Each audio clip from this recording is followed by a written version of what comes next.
Meghan and Harry and Republicans cried when the royal family failed to break up after the Queen's death. Hi everyone, a very warm return to the Princess Diana news channel and a huge tribute to our late Queen. This is a special video, so I won't waste time thinking about or interacting with your comments in this video. But I promise to push the button and support all your comments. It has been a year since the beautiful Queen disappeared. Elizabeth went to heaven with her husband, Prince Philip, and stayed there for a while. The monarchy seemed to be on shaky ground, but unfortunately for the people who took advantage of the monarchy's weak to attack, like later queens. Royal biographer Robert Hardman wrote that Charles's request only increased attendance in the first year. A sense of the granite presence, Mr. Harman said, between the usual excitement and anger, Twitter was able to observe this historic week. Last year at this time there was a pint of milk in my fridge. Ran a much repeated meme. It has seen 2 monarchs and 2 prime ministers and it's still going strong. Not only was this technically true considering the appointment of Liz Truss as Prime Minister on September 6 and the passing of Queen Elizabeth II on September 8, but it also seemed like it was a completely British response to what may become a very grave crisis for most people in this world. The idea of a country losing both the head of state and the head of government in the space of only 3 days would be a recipe for disaster. In some places it may have even led to a civil war. Many organizations are at their most vulnerable when there is suddenly a transition at the very top, Mr. Harman continued saying. In Britain, however, no shots were fired and no mobs took to the streets. There are hardly any crossword puzzles. Why was the transition so smooth?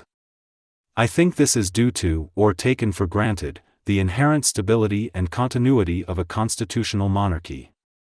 The government has remained inert throughout the summer of 2022, and the political situation this week has been as volatile and tense as ever. However, this all seems to be secondary. On September 8, the big question is, will the country unite around the new king? Did it happen? This was largely due to the third Charles taking over.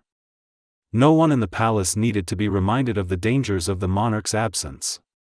The memory of the Queen remaining at Balmoral Castle after the death of Diana, Princess of Wales in 1997 is still fresh, although she did so with the best of intentions, namely to cast a halo of sympathy and normalcy around Diana's wax figure. Son. The public and media demanded that she be with her people. That's why less than 24 hours after Elizabeth II's death, the new king and Queen Camilla traveled from Balmoral to London, riding outside the palace to meet mourning crowds. I'm in the middle of it. He gave a speech that day, and the response he received was not only deep sympathy, but also gratitude. Except seeing the son crying looking for his mother.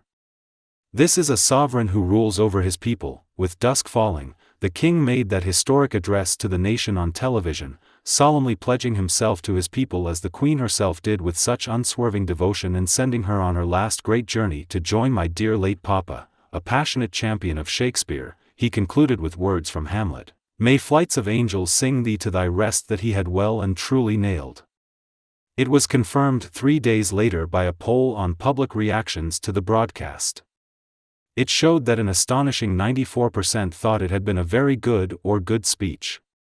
You don't normally see figures like that outside North Korea or Russia, for the death of the long in British history had not illustrated the fragility of the monarchy.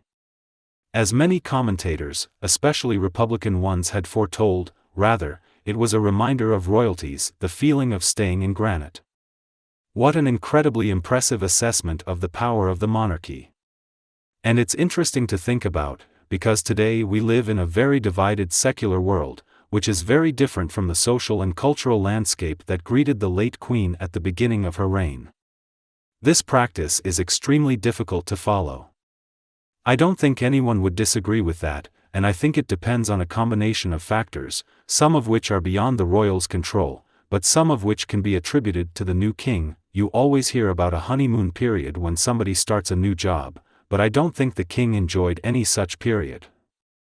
Within just a few weeks, the attacks from Montecito began as Meghan and Harry started their wine fest of how horrible Britain is. How nasty the media is and how bad Harry's family is. The king would often be greeted by banners saying "Not my king."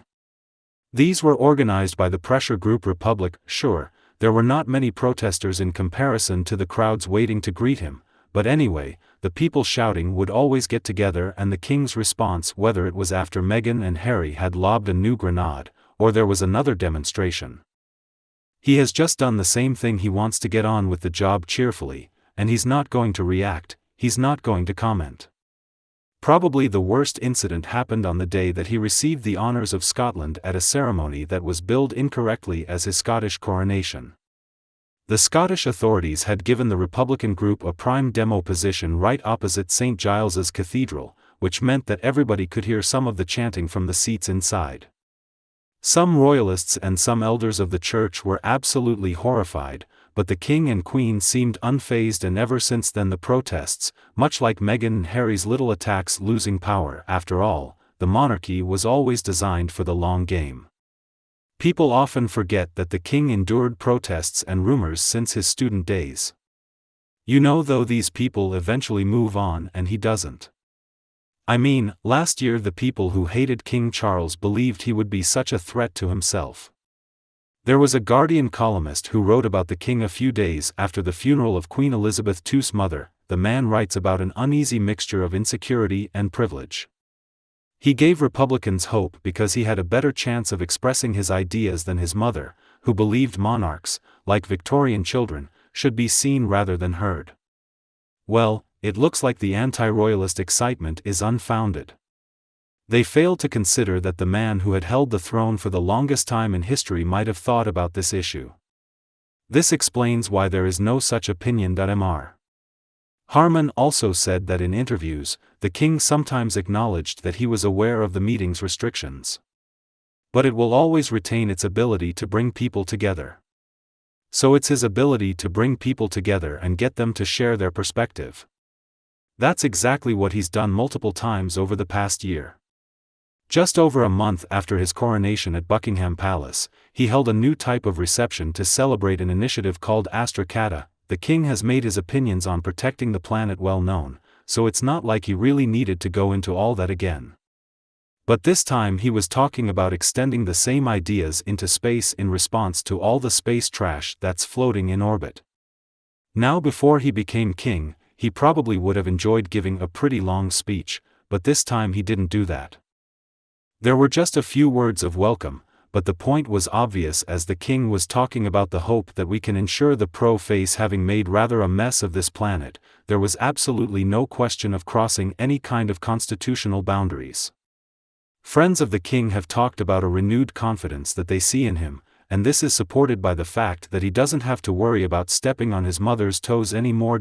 And his wife, Princess Camilla, are also a great support system. A friend of his said that he was satisfied with the way he performed this role and was also very proud. External events also helped the king a lot. In difficult times, people find comfort in strong and stable institutions that have passed the test of time. And this small but very strong group of royals who work for the core spend their days traveling around the country. It won't make headlines. Their lives may not be as glamorous as Meghan and Harry's, but at the same time, it creates regional and local connections. They create themselves and do the things they do for a reason. Each event is carefully planned to ensure that people interact with parts of the country and segments of society that would not normally receive a royal visit but certainly deserve a national recognition. Today, working royals include the Prince and Princess of Wales, the Duke and Duchess of Edinburgh and the Princess Royal. They each have their own patrons and have their own special interests. But their main task was to support the king. So maybe it's no coincidence that his coronation post features a photo of the team immediately to the king's right? Well, of course, it's his sister, Princess Anne, as she's the only one in the family who has performed royal duties as long as he has. However, it cannot be said that the monarchy does not face its own challenges. In some other areas of the king, there are growing Republican voices, and unfortunately the king hasn't figured out what to do with his brother, the Duke of York, and his son, the Duke of Sussex. But wholly important things are in his favor. According to Mr. Harman, it all hinges on this consistency.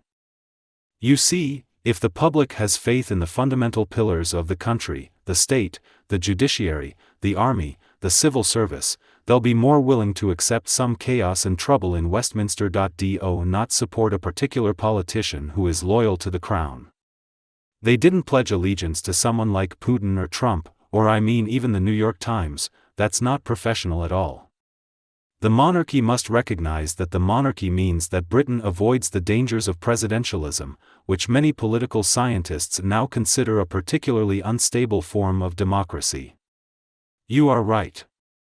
And so, when times are tough, you can joke about frozen milk instead of locking the door and listening for gunshots. My updates will be done today. Thanks for watching, and Queen from me again. If you find my video helpful or just funny, please don't be afraid to like and share with your friends and family who will always enjoy it. Princess Diana News Channel supports more news. Thanks for tuning in. I wish you a good evening and see you tomorrow.